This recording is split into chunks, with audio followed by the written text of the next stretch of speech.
Hello students, today we do the question answers of chapter 1 how, when and where. Short answer type questions. Question number 1 name the events for which specific dates can be determined. Events के नाम लिखे जिनके लिए specific date को determine किया जा सकता है. The answer is the year a king was crowned, जब राजा की ताजपोशी की जाती है. द ईयर ही मैरिड, जिस साल उसकी मैरिज हुई. The year he had a child, जिस वर्ष उसके घर बच्चा पैदा हुआ. The year he fort a particular battle, जिस ईयर उसने कोई विशेष बैटल को लड़ा. द ईयर ही डाइड, या फिर वो ईयर जिस साल उसकी मृत्यु हुई.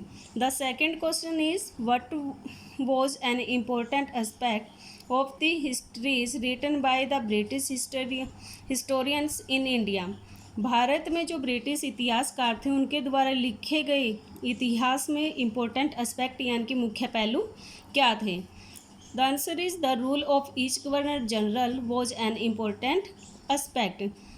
जो ब्रिटिश हिस्टोरियन थे उनके व्यू में सिर्फ भारत में जो गवर्नर जनरल थे उनका रूल यानी कि उनका शासन ही इम्पोर्टेंट एस्पेक्ट था. The question number 3 who was James Mill. James मिल कौन थे. Answer is he was a Scottish economist and political philosopher and is known for his book a history of British India. James mill Scottish अर्थशास्त्री या फिर और राजनीतिक दार्शनिक थे और is known for his book, और वो जाने जाते अपनी बुक के लिए a history of British India. The question 4 is what was मिलीज opinion about the Asian societies. Asian जो समाज है उसके बारे में मिली के ओपिनियन क्या थे.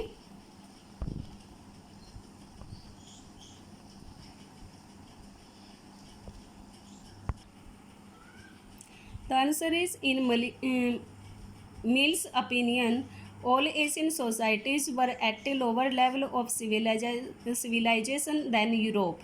Civilization means सभ्यता. मिली के विचार में जितने भी एशियाई समाज हैं उनका ये सभ्यता यूरोपियन सभ्यता की अपेक्षा लो लेवल की थी. The question number 5 how did paintings project governor generals. Governor generals की जो पेंटिंग बनाई गई वो कैसे प्रोजेक्ट की गई. The answer is painting projected governor general as powerful figure.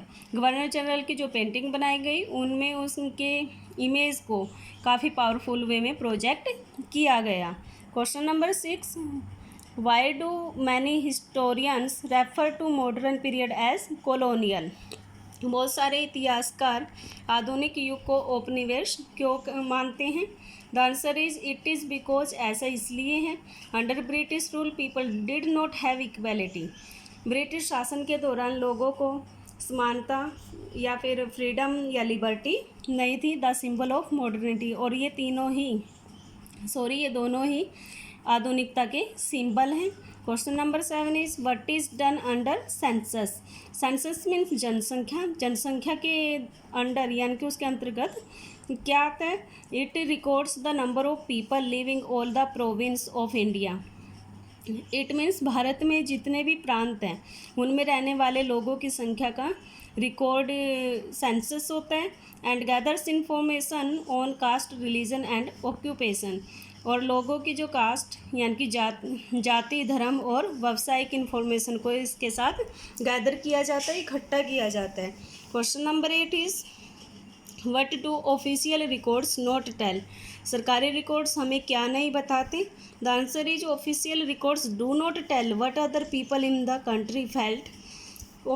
जो सरकारी रिकॉर्ड है वो हमें नहीं बताते कि कंट्री में जो दूसरे लोग थे उनकी जो फेल्ट वो क्या महसूस करते थे.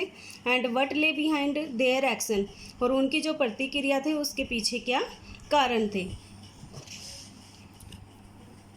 Question number 9 why do we try and divide history into different periods. हम हिस्ट्री को यानी कि इतिहास को डिफरेंट पीरियड में क्यों डिवाइड करने की कोशिश करते हैं.